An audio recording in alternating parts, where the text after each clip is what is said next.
O talaga.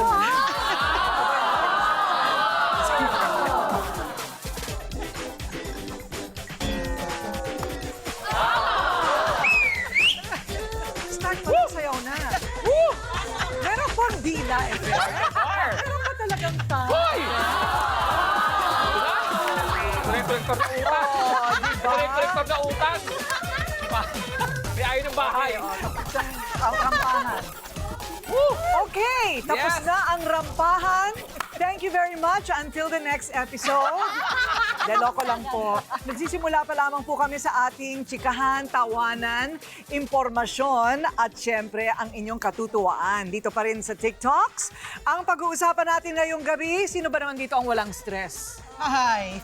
Itaas ang kamay ang walang stress. Itaas na sa stress. Ay, Grabe, totoo. no, Diyos. Ano, baka ngayon. Naiinis ako sa'yo, ha? Okay Pag lang. mayaman kasi O stress. hindi naman. Alam mo, Saan ba- tumigil kayo, ha? Ay, nako, Tumigil ang kayo. mahirap, ano lang yan, parang, Sakit ng ulo. di ba, pag na-stress mayaman, abroad. Ano ko abroad? Na-stress ako. Dito, pag mahirap, stress ka? O tambay ka sa kanto. Uminom ka na lang, Oo, gano'n. inom-inom O ito lang. talagang isa sa number one stress points. Hanggang kailan ba dapat sustentuhan ang pamilya ng isang miyembro ng pamilyang sineswerte? O, ayan. Usong-uso yan sa Pilipino. Oo, talaga extended family tayo. Kung anong kinikita mo, share. Uy, nakaka-relate ang isa doon sa kaliwa. Ha? Sino? Ay! Kaya? Oy, lahat tayo, no?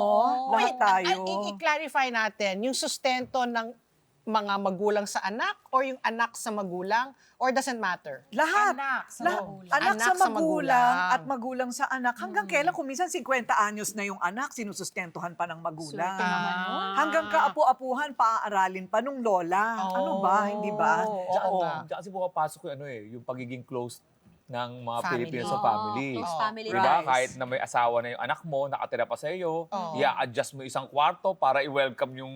So, Yung manugang. Ano yan Oh. Hindi lang siya isang side, kundi... Ako pag tumutulong ka, ikaw ang star ng family. Oo. Yes. Ang bahay mo ang puntahan. Ah, Sa Pasko at Bagong Taon, doon nag-get together. At masaya ka sa ganon? gusto mo yung ganon? Eh, pero minsan kasi natitake for granted, di ba? Teka Pag muna, ganyan. mamaya pa natin pag-uusapan. Ay, yan. sorry. Ang pangatlo pa natin. Kasi emosyon May pangatlo pa kami pag-uusapan. Nakaka-stress. Nakaka-stress kayo. I-stress ako. Okay, so, ngayon, ito naman ang distress point. Ayan. Marami ng mga Pilipino ngayon ang nagwawagi sa world stage. Handa na ba ang mundo sa galing ng Pilipino? Ay, talaga Yes. talentado ang Pilipino naman Oo, talaga. oo. Di ba? No Gagaling doubt nila. about it. World class. World class. John Arcilia. O, sino pa? Billy Dolly Crawford. Dolly De Leon. Billy Crawford. Yes, Di O, ba? Catriona Gray. SB19. SB19, ang dami. Yung mga dati naman, Lea Salonga. Oh, Lea Salonga, correct. Oo, si Alex Calleja. Love your own. Oo, napapansin na rin. Sa hindi magandang paraan, pero Hindi doon, napapansin. Of course, si Heart Evangelista, di ba? Yes, oo. At saka okay. recently, di ba, si Jody Santa Maria rin. Yes. Correct, correct. O sige, ito muna. Pag-usapan muna natin ang importanteng bagay kasi para ito sa inyong health, kalusugan, pampahaba ng buhay. Hindi ka ba mapakali kapag tulugan na? Di ba? Pagod na pagod ka parate. Pagkatapos minsan parang bibigay ng isip at katawan mo sa dami ng inaasikaso at kailangan tapusin. Eh hindi ba parang para ka na magkakasakit? Ang hirap. Pero ano ba ang dahilan kung bakit nai-stress tayo? Ano ang mga sintomas, pwedeng kahinatnan, at ano ba ang pwede natin gawin para hindi na tayo stressed?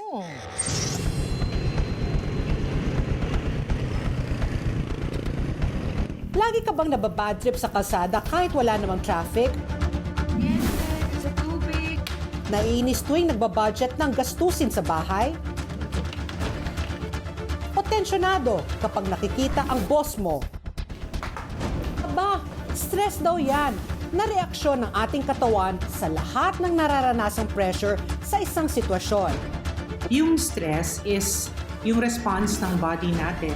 Ayon yan sa mental health advocate at stress management expert na si Dr. Gia Sison. Malawak ang definisyon ng stress. There's physical stress, yun nga, the way our body manifests. And there's the mental side of stress. May physical symptoms siya, katulad ng madali kang magkasakit, or natitrigger ka, yung mga headache, etc. And then, nandyan yung behavioral changes tulad ng parang lagi kang masungit, madali kang mairita.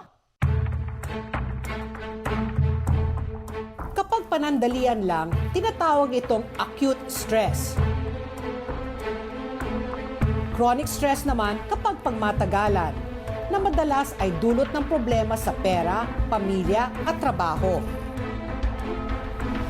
Malalaman mo raw na stressed ka kung lagi kang nag-aalala, hindi makapag-relax at may nararamdamang takot.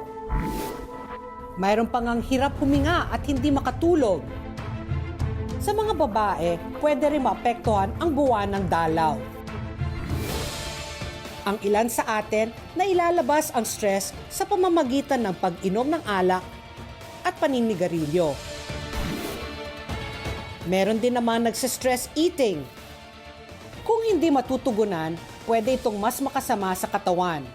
Number 1, heart disease. No? Mas prone ka doon. And all the other diseases, kasi a very common denominator niya, ang very common trigger niya is stressful events. So, lalo na yung mga chronic diseases. Pero may mga paraan naman daw para maibsan ito. Importante yung ma-identify natin yung mga triggers natin. Ibig sabihin, parang kung alam mo na mas stress ka sa isang bagay, number 2, we have to learn how to rest. You also have to eat right kasi malaking bagay yung physical health natin to combat against stress. And of course, never underestimate yung power ng support. Ibig sabihin, it pays to talk to someone, na meron kang group of friends or basta may safe circle ka na pwede ka you can talk about it freely, na hindi ka ginajudge. And kasi that's a very nice or a very effective way to release stress and exercise. Ikaw, anong number 1 na ikinaka-stress mo? Paano mo ito nilalabanan? Isa-isahin natin yan dito sa TikToks. Grabe ang stress talaga sa katawan. Okay. Ang stress talagang, sabi nga nila, number 1 kalaban ng katawan ng tao. Pwedeng magdulot ng, hindi ka makatulog hanggang sa cancer. Correct. Pwede yeah. mangyari yun. Oo. So ano ang number 1 stress point mo? Ay, madami, madam. Bilang breadwinner, marami akong stress. Tsaka bilang perfectionist, marami kang sibo. Kasi tapos OC pa ako. Oo. So, Nakudagdag yun. nakakadagdag ng Correct. stress. So, ayun talaga mahirap kalaban. So, hanggat kaya mong labanan at hanggat kaya mong turuan ng utak mo na, okay, malit na bagay, wag na yun. Inhale, exhale. Ganun lang ako minsan pagka-stress na inhale, exhale. Exhale. Kasi Okay. sa maraming bagay, stress tayo pagkagising pa lang natin. Kung tayo ay masipag na tao, marami tayong stress umaga At kung pa lang. artistic ka tulad mo, Yun, mas stressed ang dami. ka. Kasi, di ba, gusto mong i-perfect Yes. lahat. Kumakanta ka, umaarte ka, umaaura ka, hindi ba? Yes. Nagtitiktok ka. Tama. O hindi ba lahat yun nakaka-stress? Nakaka-stress, madam. At higit sa lahat, sustentado lahat sila. Yes. Sa kinikita mo. Congratulations, you made it. Congratulations! Is the winner. Okay. O ikaw naman, Patty. Ako, ayoko isipin na yung mga stress kasi as much as possible, nagde-delegate ako. Ayoko mag-micromanage. Kasi pag ikaw nagma-micromanage, yun na nga, you're giving yourself the additional burden. So as much as possible, kung kaya mong ipasa yung trabaho sa iba, ipasa mo sa iba para sila yung mas stress, Solusyon hindi na yan ikaw. eh. Anong Oo. stress point mo? Stress point ko, trabaho. Siyempre, Ah. trabaho. Buti na lang yung mga anak ko, hindi ako binibigyan ng sakit ng ulo, di ba? At maganda rin na wala akong love life para wala rin akong stress na gano'n, di ba? Ayun! Really? Na seriously. Nakaka-stress ang love Nakaka-stress ang love life. Sino Katulad natin nakaka-relate dito? G3. Taas ang kamay. Oh. Not stress. Bakit ako lang nakakasa ka mo?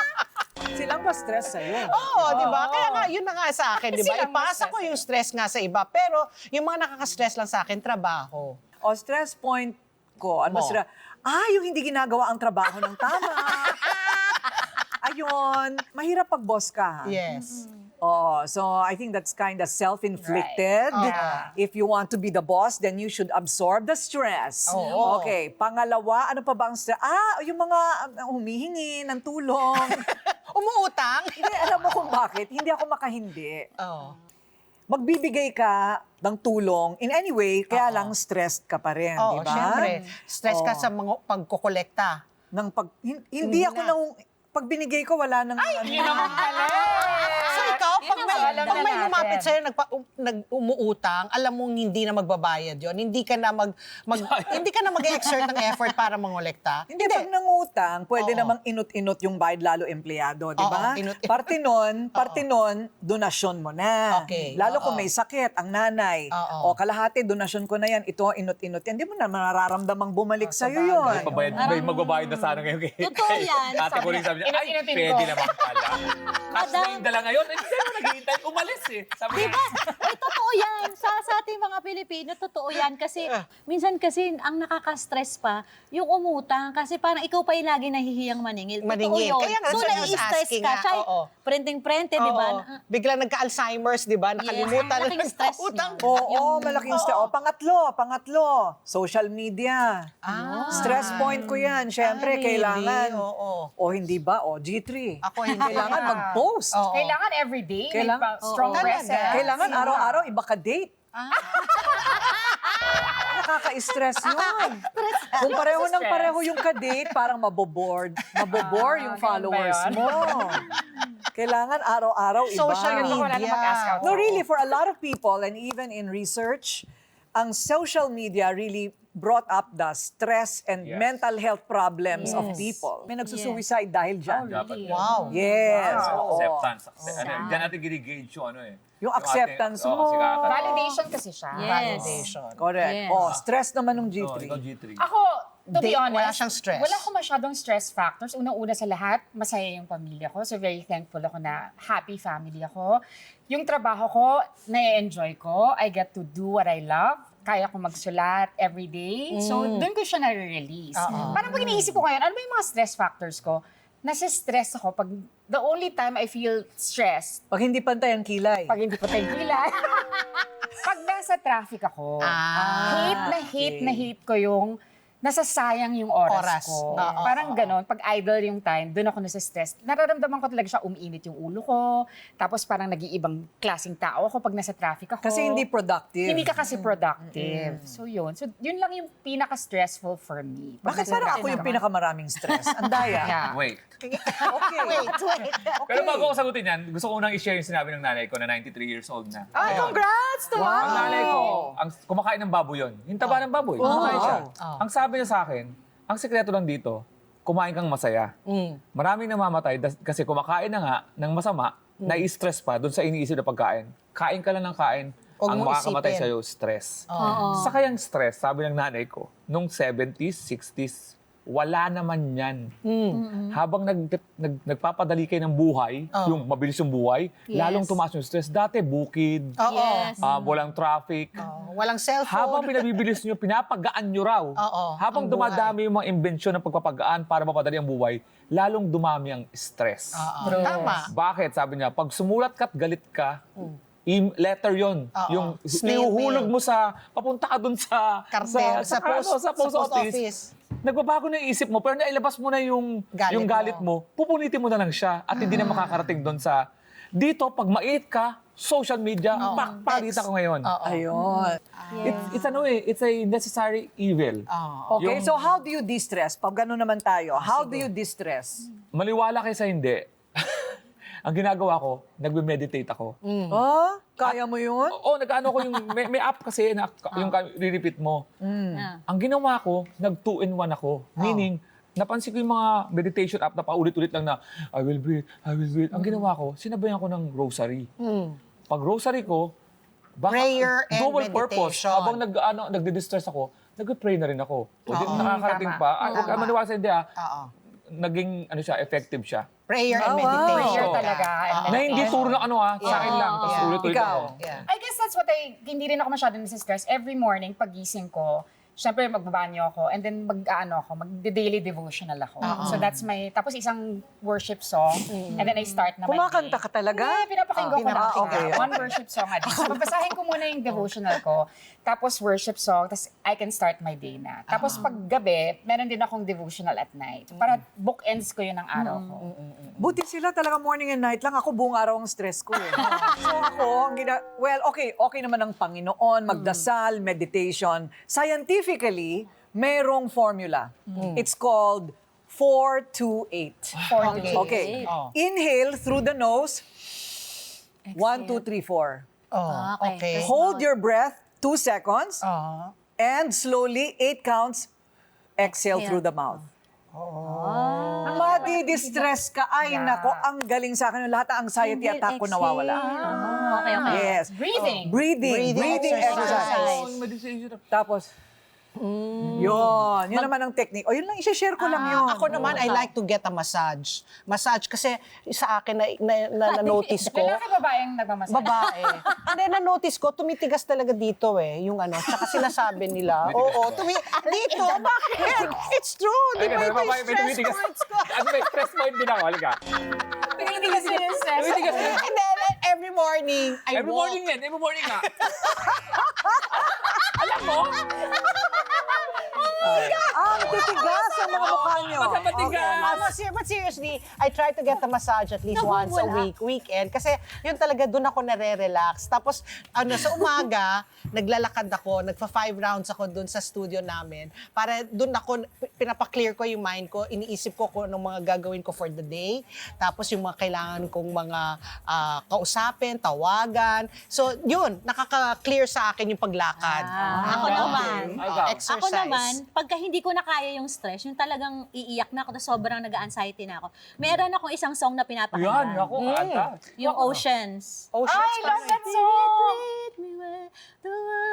Kantay mo ayos. Kantay na nga. Tumayo ka. We walk upon the waters, wherever you may call me. Take me deeper than my tongue. Hindi ko memorize eh. So, pag sobrang stress na ako, pinapakinggan ko yon. Oceans. Yes, Oceans. Tapos, isang mga pang-distress ko ay pagkanta. May isang eksena, may isang nangyari sa lock-in taping namin. Kasi syempre, taping ka lang ng taping, hindi ako nakakapag-perform. So, sobrang stress ako. Ang ginawa ko, isang araw na pahinga namin, pinalabas ko lahat ng mga kaibigan ko. Yung mga kasama ko sa taping, yung kasama ko sa kwarto, labas. Kumanta lang ako sa isang oras lang. Bigyan nyo lang ako ng isang oras, kakanta lang ako. Kasi doon ko inailalabas lahat ng stress, nare-release ko. Tapos yun lang. Ano yung kanta mo na pinaka nakaka-distress sa'yo? Actually, puro mga Regina songs eh. Birit! Mga birit. Mga Kasi birit. para syempre, ilalabas mo lahat yun. Para yung galit mo, Isang doon mo bilit lang, linalabas. isang bilit lang. Parang. On the wings of love, up and above the clouds, the only way to fly. Ayun. On the wings of love, Pwede talaga walang on bayad. the wings of love. Grabe, tanggal na yung stress, tanggal na. Labas ang stress. Parang prayer din kasi yung pakikinig mo doon sa kanta, sa worship, and then yung pagkanta. At saka, ginagawa ko din yun, madam, pero mas tama yung sa'yo. Yung pag nanginginig ka na, Mali yung sa'yo. inhale, exhale. Mali eh. Higop ako eh. Sa ilong labas. Higop ako eh. Sa ilong labas eh. Yun lang. Yung Ay, tatlo balik! yun. Baligtad. kailangan. Sa madam, may mga nakikinig sa atin, 4 to 8 po. 4, tapos 2 and 8, hindi po 4 to 8 o'clock. Baka may Wala na nagawa sa araw. marami mga natigong dahil sinisipa tayo. Sabi ni Corina, mag-hina 4, tapos naman ako na 8 p.m. Yan ang mga stress stupidity, diba? 4 p.m. to 8 p.m. Kaagad, ginagawa mo, sandali wala po alas 8. Walinawin mo. Halinin lang namin. Eto. Ate Coring. Sa inyo pa rin ba umaasa ang buong pamilya mo pagdating sa mga gastusin sa bahay? At bilang isang anak, kine-question mo ba ang ganitong nakasanayang paraan? Sa aming pagbabalik, tatalakayin natin ngayon dito lang sa...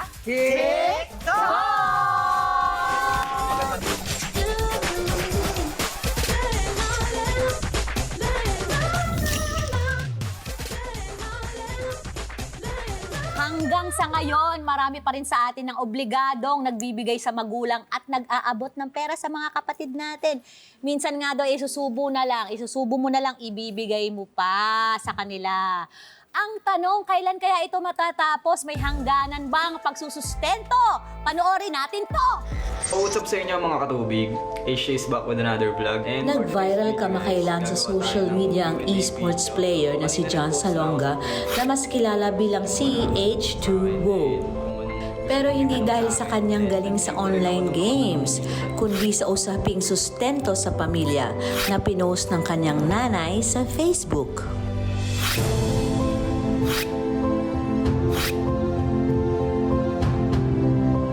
At kung hindi makapagbibigay ng pera si John, ang banta ng nanay, magpakamatay.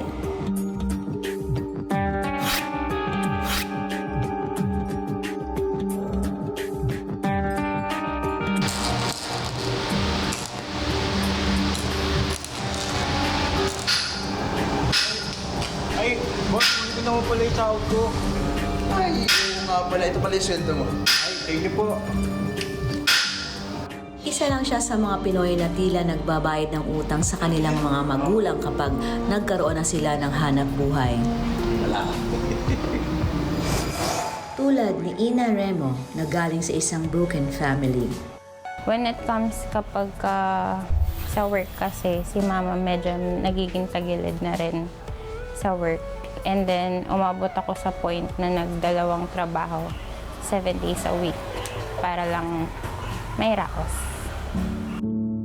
Marami nang isinakripisyo si Ina kasama dyan ang simpleng kaligayahan na magkaroon lang ng panggastos araw-araw ang pamilya. Wala ng time sa sarili. Imbes na bigyan ko ng time yung sarili ko na like personal time, ipipiliin ko na lang na rumakit or mag-work. Yung kumbaga may gusto kang bilhin para sa sarili mo, pero hindi mo magawa, hindi mo mabili. Kasi may mga kailangan kang bayaran. Inay. Uy, anak. Ito sa akin, trabahuan. Uy, naku, malaking tulong sa atin to, anak. Ang halos walang katapusang pagsustento sa magulang at kapatid ay nasa kultura na ng mga Pilipino dahil sa close family ties. Ito ang naging basihan kung bakit tayo nagbibigay tulong, okay, sa ating mga magulang sa kanilang katandaan. Ang tawag natin dito ay filial obligation ang tawag natin. Ibig sabihin, pagtulong, pagbigay ng sustento sa ating mga magulang sa kanilang pagtanda sapagkat hindi naman nila kaya na sustento ng kanilang sarili. Ang tanong, kailan natatapos ang obligasyon? Agree ba kayo na wala talagang hangganan ang pagsusustento? Pag-usapan natin yan dito sa TikToks! Yan ang pangangailangan ng nakakarami. Siyempre, charity starts at home. Pero hanggang kailan, Alex? Yes, Kuya Alex. Ako bunso, no? So, sa buhay magkakapatid. Tapos, ako yung medyo naka-angat-angat. Tapos, siyempre, nakatulong sa akin yung mga kapatid ko along the way. Nag-aaral ako, nakagraduate ako. Pero may mga kapatid ako sa abroad. Siyempre, pero ako yung ngayong nagbibigay-bigay. Kasi ang problema na iba, magkakaproblema ka lang naman pagka nahihirapan na yung tagabigay. Sa party ko kasi, masarap sa feeling Pakiramdam mo. kasi Maluwag sa yung lumaki kasi ako na hikaus kami. Tapos ngayon parang gusto ko magbawi sa nanay ko. So ako talaga nagbibigay. Tapos ako nagbibigay sa mga kapatid ko. Pag may problema, may ano. Pero kusa. Ano siya? Good Good karma. Good karma. Hindi ko ginagawa para ganun. Pero Good ang sarap, karma yan. bukas na bukas sa ano. I think ang sagot mo sa tanong na yon, kung hanggang kailan, hanggang kaya mo. Hanggang kaya. Hanggang kaya Hanggang kaya mo. ko. Oo. Ikaw, may ganun ka bang issue? Kami namang magkakapatid kasi pinalaki kami ng magulang namin na sinasabi na importante talaga yung hard work. Na huwag kayong umasa sa amin. Yes. I recognize that not all families are like mine. Marami talagang naghihikahos na kailangan talaga. Ang pananaw ko dyan, kasi inalagaan ka nung bata ka, di ba? Pinag-aral ka, binuhay ka. So parang para sa akin, it's tama rin na Ibalik. pag matanda na Isukli yung mo. magulang Of mo, course. susuklian mo, ikaw rin Yes. naman yung mag-aalaga sa kanila. Ganon. So for me, tama, you have to honor your mother and Parents. father. Kasi di ba, biblical siya. Yun lang Yes. yung commandment na may promise sa dulo. Correct. Honor your mother and father and you will have a long life. Parang ganun. Correct. So that's my belief. Ako, personal na paniniwala ko, na kapag ikaw, kumikita ka na, tama lang na magbigay ka sa mga magulang mo. Tama lang yun. Pero paano kung yung pinsan mo at pinsan ng pinsan mo at pagkatapos yung pamangkin ng asawa ng Anak ng kapatid mo, pinsan. alam mo yung ganon? Pati yun ang Actually, umaasa na. that's what I mean. Yeah. Sa magulang, Oo. talagang sinasabi ko, talagang secret to success yan. Kailangan unahin yung mga magulang nyo. Yeah. Pero yung mga sanga-sanga na, hindi mo rin maiwasan eh. Kasi talagang may mga taong hindi sinuwerte. Oo. Yes. Eh, ikaw sinuwerte. Kahit masakit para sa'yo, not everybody's a cheerful giver, by the way. But kailangan mong gawin. Kailangan. Kasi for some people, it's too late. Yes. Para sa akin, pagka sinasabihan ako ng asawa ko, halimbawa, ikaw kasi pinamimihasa mo. Sabi ko, hindi. Wala na talaga silang matatakbuhan. Wala na po. Okay, okay. So magagawa ko na lang, turuan ko ang susunod na henerasyon, ang aking sariling mga anak, Yes. na ikaw never dapat dumating sa buhay mo na nangangailangan ka. Yes. Correct. Kailangan Self-sufficient. self-sufficient ka, makakatulong ka pa, at huwag ka rin mamimihasa sa iba. Yes. Natuturo yan sa mga bata para hindi sila nangangailangan pag Yes. sila ay lumaki na. Oo. Well, me, luckily, my mommy is still well. Ikaw ang sinusustentuhan ng nanay mo. Sana all. Juliet Dasa. Sana Juliet all. Dasa. Maawa ka na. Siguro dapat interviewin ka namin. Nananawagan po kami kay Miss Tama na. Pahingain mo na. Baka naman. I'm saying nga, luckily nga, my mommy is still very productive. So, when we're together... Luckily for you. Oo, lucky for me. So, hindi siya, baka pagbigyan ko siya, pagsustentuhan ko siya, baka pagtawanan niya ako. Pero, Ito lang, parang hindi, ganun. pag tuwing linggo na magkasama kami, pag kumakain kami sa labas, ako ang, syempre, Taya. nagbabayad. Taya. Tapos, syempre, kunyari, nagsha-shopping kami, ako rin ang nagbabayad. But, she lives kasi with my brother. So, my brother works also. So, he's the one who pays for the household bills. So, whatever my mommy makes, I guess she just keeps it and then saves it para sa amin, para pag-birthday. Sa alahas niya. Alam mo, halatang wala kang problema. I pay for the restaurant and then monthly, she gave me an allowance. She gave me an allowance. And I've many aritos. Hindi. Pero yun na nga, buti na lang, kaya nga sabi ko, luckily nga, na ganon. Pero, kunyari nga, na nagkabaliktad, kung anong kusa, yun na lang ibibigay ko. Kung nasa anong estado ko ngayon, kunyari yung nanay ko, di syempre, di ba, bibigyan ko, nanay ko yan eh. Mahal na mahal ko nanay ko. O, di ba? So, walang Pakaswerte nyo naman. Ang pinakamahaba ngayon, pakinggan natin. O, ganito na ha, guys. One art to. Siyempre ako naman, happy ako kasi umaasa. knowing my mother, Maud Raquel, siyempre, yun talaga yung pang-pa-distress niya, Pag maingay siya, 1,000. Kaya na, ganon. Ayun. So, lumaki kasi ako sa lola ko, hindi ako lumaki sa mga magulang ko, even kami magkakapatid. Ngayon, ito lang yung panahon na nagkasama-sama kami, tas naging maayos nga yung trabaho ko, naging maayos yung buhay namin. So, yung mga kapatid ko din, ganun din. Nung umpisa, nung nagsastart ako sa theater, ay lahat talaga, as in, nga. Kasi lahat na binibigay ko, wala ko tinitira. Hanggang sa parang nagising na lang isang umaga, hindi to pwedeng mangyari. Kailangan kong turuan yung mga kapatid ko na, magtrabaho hoy, kilos, ano to? Luray-luray na si ate nyo. Kilos. Pero ngayon, okay yung mga trabaho nila. Pagka sabi ko, ikaw muna magbigay. Bibigay yung kapatid kong bunso, bibigay yung kapatid kong isa. Although, syempre, mas malaki pa rin yung binibigay ko. Kasi mas malaki naman talaga kinikita ko. At least tumutulong sila. Yes. May katuwang. May katuwang. Ang hindi lang humihinto, na nararamdaman ko hanggang sa pagtanda talaga is, kailangan ko talagang suportahan. Kumbaga, ako yung last resort. Pag wala na talaga lahat na maanuhan, ako talaga. Kaya kailangan Ikaw ng ang savings. Sa lahat ng mga breadwinners, kailangan alagaan yung mga sarili ninyo. Okay lang magbigay kayo ng magbigay, mahalin nyo ang mga pamilya nyo, suportahan nyo, pero kayo muna. Kayo muna. At extra na lang, maniwala kayo sa akin, aapaw yan. Kasi extra na lang, kunyari, bibili ako ng bag. Bibili ko din ng bag yung kapatid. Kasi honor thy mother and father. Kaya umapaw ang blessing, di ba? Haba buhay mo. Anong bakit? Bakit? Maraming nagdadasal na humaba ang buhay. That's true. Ito pa, true. bago ako makalimutan, Oh. money is relative. Oh. Bakit? Pag lumalaki yung money mo, dumadami ang relatives. Kaya money is relative. Kaya sa'yo natutunan. Isa pa payo ko sa mga breadwinner, ayun, learn to say no. Hindi dahil kunyari, eto, malaki kumita. Sa pamilya nyo, sa mga kamag-anak nyo, ikaw yung pinakasikat, ikaw yung malaki kita, ganito. Learn to say no pag hindi nyo kaya. Kung may extra kayo, go. Hindi mo yun Pag ayaw mag-say ng no, ganito, pinarapos kami ng nanay ko. Pag may sa labas, may kamag-anak, yung hindi mo na makakilala, yung sanga-sanga na.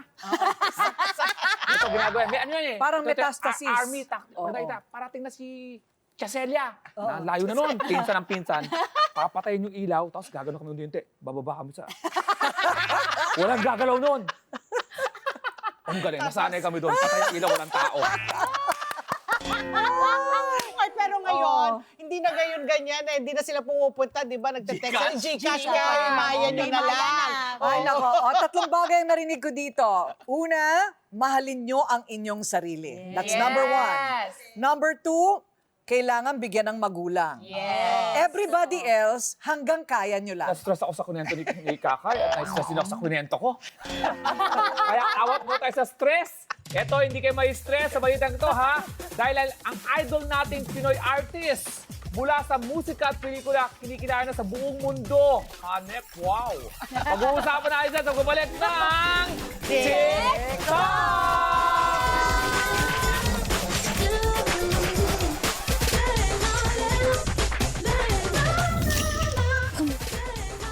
O ito, siguradong pampabawas stress ito. Ang Pinoy talent ay nakikilala na hindi lang unti-unti kundi parami na ng paramit, padalas ang padalas sa kanilang galing sa buong mundo. Yay! To the Pinoy talent! Nakaka-proud itong mga kababayan natin sa larangan ng musika at pelikula dahil marami sa kanila na mamayagpag at kinikilala ang talento sa ibang bansa. Kamakailan lang ang Pilipina na si Dolly De Leon ay napansin ang galing ng Golden Globe Awards. Ready na ba talaga ang mundo sa Pinoy talent? Panoorin natin ito. I caught the fish. Yes? Panalong Exactly. panalo sa puso ng mga Pilipino. And maybe that's why Ang ating kababayan na si Dolly De Leon, kahit hindi pa nito nasungkit ang tropeyo as supporting actress sa Golden Globe Awards para sa pelikulang Triangle of Sadness. this is really, really bad. Ang Golden Globes ay pagkilala ng Hollywood Foreign Press Association sa mga artista sa kanilang galing sa pagganap sa pelikula at telebisyon sa Amerika. Panalo naman si Dolly sa LA Film Critics. At pasok sa listahan ng Best Supporting Actress category ng 2023 British Academy of Film and Television Arts o BAFTA. Bukod diyan, itinampok din si Dolly sa pinakahuling issue ng fashion magazine na British Vogue. Pero si Dolly lang ba ang kababayan natin nakapasok sa mga international projects at awards? Siyempre, unahin na natin ang multiple award-winning actress and singer na si Lea Salonga. Nandiyan ang Tony Award sa kanyang role sa Miss Saigon. Dagdag pa ang Olivier Drama Desk, Outer Critics Circle at Theatre World Awards. Siya rin ang first Asian na gumanap sa role ng eponine sa Les Miserables musical sa Broadway. Maririnig din ang kanyang boses sa mga Disney movies na Aladdin at Mulan, kaya pinarangalan siya ng Walt Disney Company bilang Disney legend. Venice International Film Festival. Bukod kay Lea, nanalo naman bilang Best Actor si John Arcilla sa 78th Venice Film Festival para sa On the Job, The Missing 8. Hey, it's me, Joseph. Joseph! The Bourne Legacy naman ang Hollywood movie debut niya. Naging bida rin si John sa British independently produced crime na Metro Manila.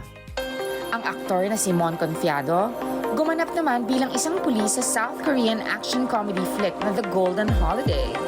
Ang aktres naman na si Liza Soberano ay gaganap sa horror comedy film na Lisa Frankenstein, na kanyang unang Hollywood debut. Kaya ang tanong, handa na ba ang mundo sa Pinoy talents? Pupulsahan natin yan dito lang sa TikToks. muna natin yung mga magagaling, di ba? Sobra ako nabilib din na si Inigo Pascual nagkaroon ng magandang role sa Hollywood, sa isang series called The Monarch. To me, parang paano niya nagawa yun? Kasi marami namang magaling. Bakit hindi lahat nakakapasok? Yun lang naman ang aking tanong. Sino pa ba ang mga nakapenetrate? Ako, syempre, kay Billy Crawford, di ba? Ang galing, imagine, no? Nanalo siya doon sa Dancing with the Stars, yung French version. Oo, 1 million euros. Ang galing! So, galing ni Billy. And because of that, although, di ba, many years ago, nag-ano na siya doon na-penetrate na niya ang LA tsaka ang Europe. So, malaking star na talaga siya dyan. Pero he gave that all up when he came back here to the Philippines. So, nung bumalik siya doon to try again for that Dancing with the Stars, ang laki nga ng kabadaw nga niya. Kaya hindi niya akalain na magagawa na niya at the age of 40. And yet, he won. He's the grand prize winner. Oo, and Dolly De Leon. Of course, Dolly De Leon, the first Filipina ever to be nominated at the Golden Globes. Wow, that is like an unprecedented feat, diba? For any Filipina actress. For the movie, Triangle of Sadness. Bidang-bida mga Pinoy doon. At saka ano yun, produced ng, hindi siya Filipino, di ba? It's not Filipino produced. Pang indie film. Si Jokoy. Sa Jokoy. Simula.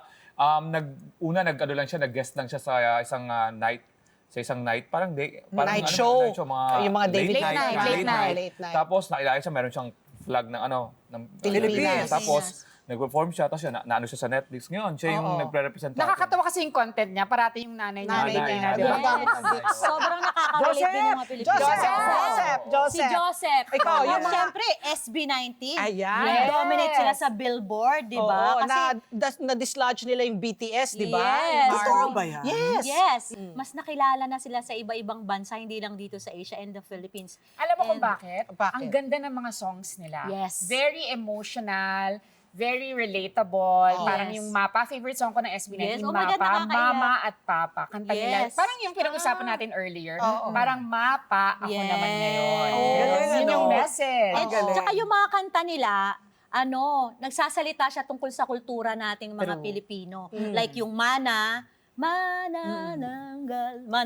Oh, yes, memorize ko. And yung Mapa, la, tsara, tsara. So, Tagalog, yet nakakaano sila Favorite ko yung Mapa. international. And then they have Basinga, yung nga yung nag-wipe out ng for 2 weeks yata sa Billboard, BTS, sa BTS, na they talk about Filipino culture. And every time na nagpe-perform sila sa ibang bansa at sa ibang lugar, lagi talaga ano ang pinaka-popular nila na kanta? Yung Mapa and then Bazinga, kasi yun yung unang nakilala sa Billboard. Chorus naman. Oo, Basinga. Basinga, hey, joy gasolina, yeah, apa alenga, yeah, you do turn on the beat. Parang rapper, parang mga rap. At isa pa, bakit sila magaling? They produce their own song. They write it. Sila ang nagko-choreograph. Saka grassroots kasi. Yes. At saka pinaghirapan. Grabe yung ginapang pinagdaanan. nila. So what does it take? Ginapang What nila. does it take? Maraming magaling. I think it's a matter of opportunity din, di ba? Right timing. Correct. Diba? Because talent is a given. Lahat naman ng tao sa mundo, alam na anywhere in the world may talented na Filipino. I think you have to put yourself out there. That's true also. Oo. Tsaka ngayon, parang nagkakaroon ng Asian craze. Kahit sa mga endorsements ng mga branded signature clothes, Oo, di ba? Puro mga Asian. Heart Evangelista. Si Heart Yes. Evangelista. Heart Evangelista. Pero kahit unknown, mga singkit, Mga singkit. mga mukha, di ba? Koreano. Chinese, Korean, Japanese. Filipino. I think the world is really moving into a global atmosphere talaga. Kailangan everyone is well represented. Yes. Ang keyword doon, world hindi Amerika Kasi dati, ang batayan ng Pinoy, punta na tayo sa Amerika. Hollywood. Ang target natin, Hollywood Makilala ka lang sa Hollywood, akala mo sikat ka na. Dahil nga, meron tayong American, di ba? Colonial mentality. Colonial mentality. Ngayon, ang target natin, world, Global pero nire-represent domination. natin yung atin, sinabi mo nga. Yung Pilipinas. Kasi dati nagpapaka-Amerikano tayo. Yes. Ready tayo. Kasi kaya lang, Ready tayo. dun sa... Kailangan mo ng management Oo. na magaling. I think you have to lobby. Lalo-lalo na yung mga pelikula. Kasi di ba on the job, yung entry natin to the Oscars, Yes. hindi man lang siya na shortlist. Alam ko kasi yung mga producers ng Ploning, yung kay Judy Ann Santos, I think that was the closest na makaabot tayo sa best foreign film Talagang kailangan i-lobby, kailangan ng funds, government support. Government support. Yeah. Korea. Correct. Parang sa Korea. That's Yes. That's true, that's Correct, true. correct. Oo. Meron sila parang entertainment university. Yes. Ay, ako, Dapat dapat may meron ganung tayo. suporta. Yung kasama kong Japanese comedian na si Yuki, pinadala siya to study comedy. Bili mo, ini-invade tayo ng Japanese Yeah. sa ibang Yes, paraan it's true. Right. to learn. Doon pa lang sa simula, Correct. mamuhunan tayo lahat ng support. Reiterate ko lang, nawala talaga yung natin, pagkakaroon natin sa US market. Yes. Talagang global natin. Kasi dati, kumanta ka ng parang pa-islang-islang eh. Oo, Di ba? Parang, mabash ka. di ba, ay, pag US, kung ganda ito. Hindi, ngayon global talaga. Doon ang alam kong sekreto true. natin. Yeah. Oo, magaling ang Pinoy. Talagang kailangan share. Share to the world because the Oo. world is Yes. now the stage. Suportahan po natin lahat ng mga Pilipinong may talento. Yan, tulong Oo, tayo! Yes, Tayo! tayo lahat. Suportahan. Umutang pa kailangan. Hollywood na to! Ialog nyo kami! Oo. Kasi tuloy-tuloy ang masayang kwentuhan. Hindi kami natatapos dito. Kaya abangan nyo ang pagbabalik ng TikTok!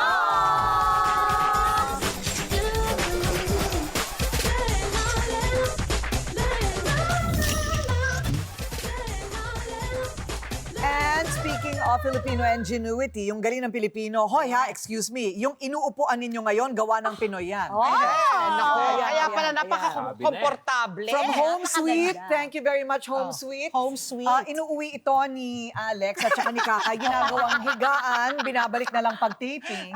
Pero, alam mo, Masarap na siguro matulog dito. Oo, no? kasi kadalasan ngayon ini-import from China. Yeah. Pero ang Home Sweet, ang galing kasi all Filipino made. Very good. Parang gawang Italiano. Thank you, Home Sweet, Mr. Dito ako Ching. pinapatulog. Love you. Dito ako pinapatulog ng asawa ko eh. Mr. Cheng. Paso pa Mr. naman dyan. Ching. Oo. Sir Ching, baka naman may pa-dining ka Ay, dyan. naku, paborito ko ngayon. Ang bahay sa bahay ko ngayon, ang Couch Home ka naman Suite, dyan. ang talagang Relax nagpano. naman. Dahil talagang... Hindi ba kakilala mo yan? yes, close kami niyan. Ito ka, ito ako. Ganun kami. Thank you, Home Sweet. Baka marami kasi nagtatanong, ano ba yung sopa ninyo, Corina? Ang ganda, di ba? So, class. O, ayan, Dining, bed, lahat meron sila. Correct. So, iniisip nyo pa lang, ayan ha, tinatanong kasi ninyo, saan ba galing yung sopa ninyo? Kasi iniisip nyo pa lang, amin ang pinag-uusapan. Kasi pag-usapan ang dapat pag-usapan. Yun, at alam niyo na, wala akong mabasa. Kaya naman, pero sa trip ha, sa trip lang. Pero sa trip, walang basagan talaga tayo dito. Dahil lahat kayo ay aming pakikinggan. Ito ang nag-iisa at original na TikTok!